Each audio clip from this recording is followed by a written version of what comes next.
What's up, guys? So it's Sunday morning, and I'm hungover because I was drinking last night while I was watching the event, and I'm doing my review on my predictions and overall the event from yesterday, UFC 227. Another time, I've done this like 2 times before, 3 out of 5, 60%, but it should have been 80% based on what I remembered. Like I said, I had a lot of whiskey by the time I went to the Cejudo versus Johnson fight, so I would have to rewatch it. But I thought I had Demetrius 3-2 rounds, and I guess some people will agree, some people will disagree. But overall, okay results. 3 out of 5, 60%, and I will also show you my topology results, which they were not bad either, but let's get to it. Let's not waste time. So on this one, guys, this was my first of my official. I did 5 fights for predictions for YouTube. This was the first one, Matt Sales versus Shane Moraes. I didn't get to see this one other than the last round. My signal went off. And then when he come back, I didn't realize that it was on FX. I kept looking at FS1 and 2, and I was like, God damn it, where are the prelims? And then when I looked it up, it was FX. So I missed the first round, and I missed the second round. I didn't get to see exactly how it went down. However, on that third round, what I saw was Shimo looked tired, and he was more like in a survival mode. And I actually gave the third round to Matt Sales, but it looks like first round and second round went to Moraes, and so this one was perfect prediction. If you actually listen, if you saw my preview for the event, I had Shane Moraes winning by decision, and that's how it went, 29-28. Like I said, I wish I could give you more about it, but I did not get to see the first couple rounds, and so I don't know how dominant they were or whatever, but the prediction was spot on. Shimon Moraes by decision. Then the second one was Thiago Santos versus Kevin Holland. And my prediction was for Santos to win by KO TKO round 1, which didn't really happen, but Santos won. Overall, it was a dominant victory by Santos. I think he completely dominated Holland round 1 and round 3. Round 2 was a little bit different. It could have gone to Kevin Holland, and it did actually, because I think the decision was 29-28 on all 3 judges, if I remember correctly. Thiago Santos landed. Man, Kevin Holland, he's a stud. He ate a lot of body kicks from Santos. Body kicks that had finished other people before. He had like 2 or 3 of them, and a whole bunch of body punches. He took a pretty decent beating on the ground with a ground and pound from Santos. And but yeah, Kevin Holland, he's definitely no joke. He's moves very well, has a decent ground game, a very good stand-up, and he can take a shot. Like I said, I was surprised about how much punishment he was able to take, even with the damaged eye. But a very solid victory for Thiago Santos. He showed he was the better fighter, and like the commentators were saying, this was a fight that didn't really make sense. I don't know why they made it, but sometimes UFC does things like that. But good victory for Santos. Then we go to Cano versus Swanson, which was my prediction was for Cano that he was going to win by KO TKO round 2.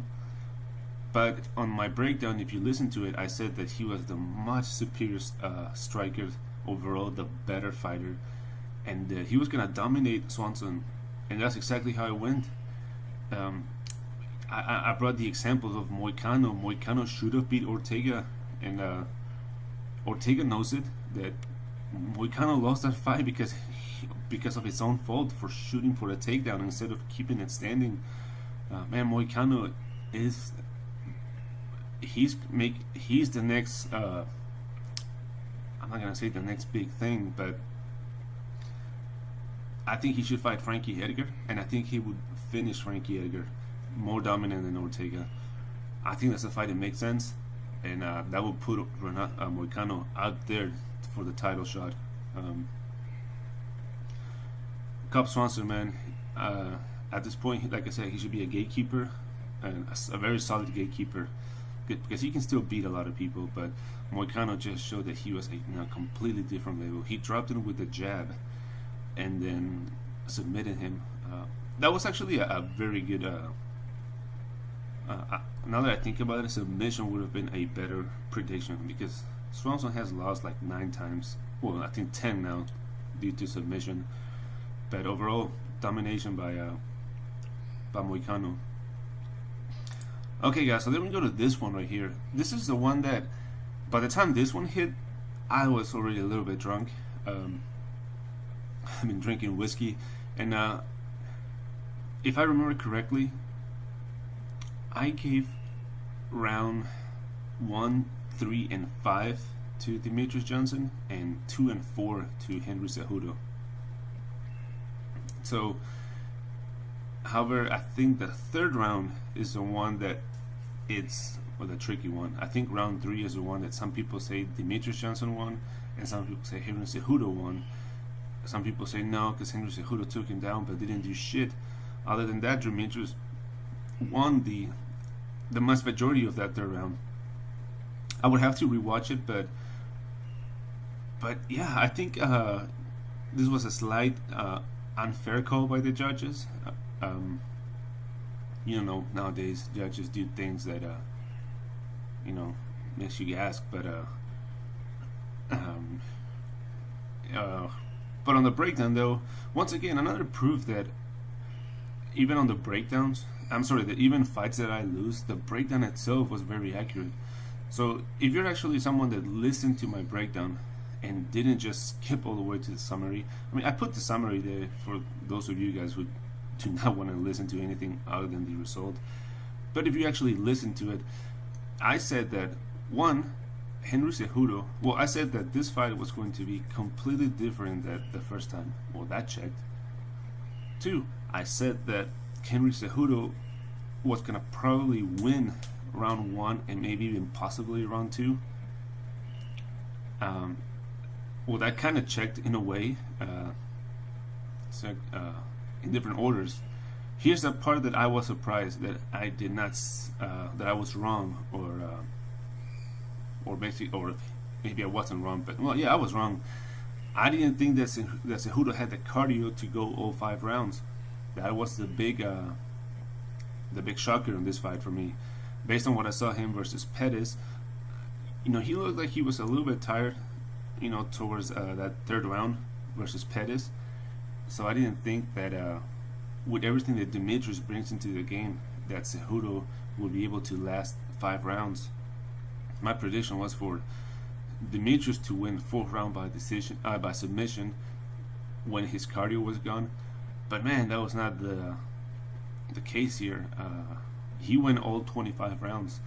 I also mentioned that the respect that I have for Olympic guys that have an Olympic level mixed martial art or discipline, in this case wrestling, and that was spot on. What won Cejudo this fight was his Olympic wrestling. That is the reason why he's the champion now, because he was able to use it on basically 2.5 rounds where just he controlled Demetrius Johnson on the floor, and Demetrius couldn't do anything. I mean, he was not doing any damage, but Demetrius was the one on the bottom, basically not being able to defend himself. I mean, just surviving. And but yeah, that's what when you're so good at a certain discipline, what you can do. So like I said, I think Johnson won this fight. I think my prediction was spot on, other than the result. but I think it was. It's a controversial, you know. I'm reading people. I think some people think no, Cejudo won, but I think the vast majority think that Demetrius Johnson won. So I should have been 80%, 4 out of 5, but whatever, 3 out of 5. And I don't see anyone beating Cejudo other than Demetrius Johnson. Like if they were to fight again, like instant rematch, I would go for Demetrius again. But who knows? He might fight TJ. I would like to see that fight. I really would. And that is something Cejudo has over DJ. You know, DJ never wanted to go up to fight TJ, and he's willing to do that. So we'll see what happens. I mean, that would be a super fight that I would enjoy watching. And then we have Dillashaw versus Cody Garbrandt. So this is one fight, guys, that, again, if you listen to my breakdown, that I said flip a coin, pick heads or tails, go with whatever comes out. However, I didn't do that. My prediction was that Cody was going to win. I said that I thought that he was going to fight a little bit more intelligent, and it seemed like he did, but at the same time he didn't. He still had that anger, those emotions. He refused to touch gloves. Towards the first 1 or 2 minutes of the fight, it seemed like Cody was doing very well. He had added a lot of kicks to his approach, but there was a moment then he did his little showboating and started to get cocky, like, "Oh, hey, I'm winning this fight," and you know, too soon, man, too soon. Basically, they started brawling for a second. And TJ caught him with 3 hooks back to back. Like it was at the same moment that Cody landed the punch that kind of messed up TJ's eye a little bit. But TJ threw 3 hooks, all 3 landed.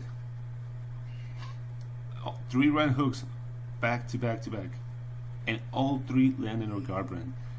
Whether that is poor technique, too much anger, I don't know what you want to call it, but the only thing that has changed on this fight, so on the preview I said that I believe if these guys were to fight 10 times, it could easily go 5-5. Not anymore. After what I saw yesterday, clearly TJ is the better fighter, and I think basically I think he has Cody's number. I think Cody cannot resist to fight with anger versus TJ, and this is an interesting case, you know. As long as TJ Dillashaw remains being the champion, Cody Garbrandt is going to have to, basically, if he wants to make a case to have another fight with TJ, he's going to have to destroy everyone that they put in front of him convincingly so that he can say, hey, I deserve another shot. As long as, and I'm not saying it's impossible, but he's going to have to make statements. As long as TJ is the champ, if TJ loses, let's say, to Dominic Cruz again, or some of the other up-and-coming, let's say, Marlon Moraes, he could very well make a very, good fight against TJ. And if Marlon was to beat him, then Cody can make a case, but who knows? Cody needs to